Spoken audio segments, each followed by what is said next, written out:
again, this is another one of these situations where you either win or you make tea time. And that's what Minnesota is looking at right now here as Denver back home, laying double digits, 10 now, 220.5 is that total. 9 o'clock Eastern time tip here, and we just watched, Skee. Minnesota tried to do everything in their power to lose that game, that last game there. Somehow, I don't know how they went on a 12-0 run in order to be able to even get that game to overtime is mind-blowing, but they pulled it out. 10 is a huge number in this matchup for a team that's back is against the wall. What are you thinking here, man? Is it Denver for you? I wanted to back Denver here, and I feel like, all year long, they've been really dominant at home. I think against the number as well. And I wasn't too surprised by the outcome of last game. I mean, Denver is a team that doesn't have a winning record on the road so far this season, and is a desperation spot for Minnesota. So they went all out. They barely got the win. I just don't know that they can do that again in this one, especially on the road. So I would lean towards the Denver side. It's interesting to me that the total is coming down. I don't really view either one of these teams as great defensively. And I know that last game, it took overtime and it still didn't even get over. But I've heard both of these coaches talk. And the key to success, as far as Chris Finch is concerned, is playing with a little bit more pace and Edwards attacking earlier. And as far as the Denver side, he wants to play with pace as well. He says they've been a top 5 team as far as playing up tempo all season long. So that always wants, I want to get to the over when I hear those kind of things. But maybe in an elimination game, we finally do get a little bit more defense. So that's why I'm shy on this game. I'd probably just prefer to play props. If you like the Minnesota side, if they're going to be in the game, I trust Anthony Edwards over anybody on that squad. I think he'll get his points, maybe points and assists, something like that. And for the Denver side, Minnesota's had some trouble this series guarding Murray. I might look towards him over his point prop or something like that. It also seems that we kind of got ourselves a pattern going on here, Tony Finn, where Minnesota's biggest problem is holding on late, but they don't have a problem being pretty damn competitive early here. How are you going to attack this game tonight? Well, that's a good point. That's a point of contention for anybody who was on Denver last game. Even though they came back, but because, or somebody was on Minnesota and then had to go to overtime with that worry, right? I think if you look at this series has really been it's been a different animal. As the season went along, we talked about this 100 times. We talked about it once, and that was that when the Joker's off the court, this Denver team has a net rating of about -25, right? That's not been the case in this series.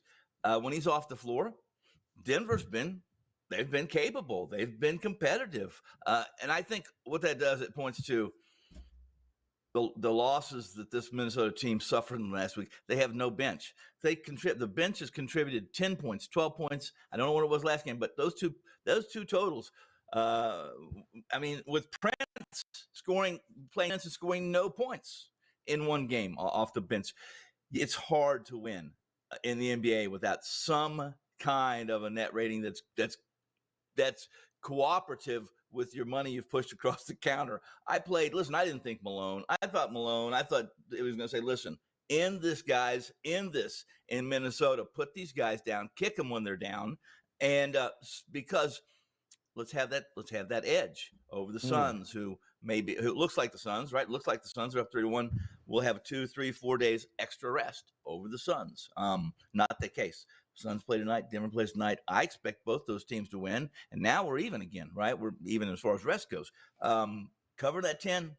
I don't know, guys. I'll say this: is Denver,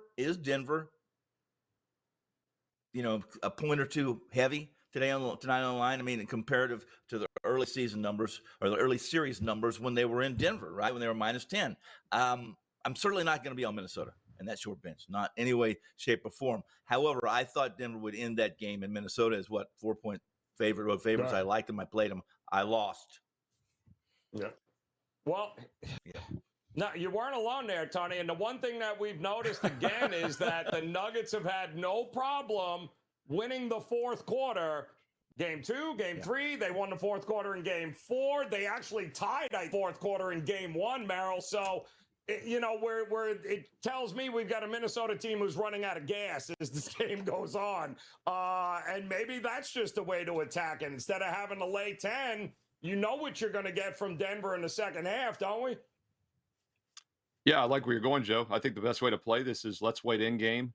Let's hope Denver is up going into the fourth, and let's play them to win even by more. Because if they're up already and they've been better in the fourth, Minnesota knows the season's over.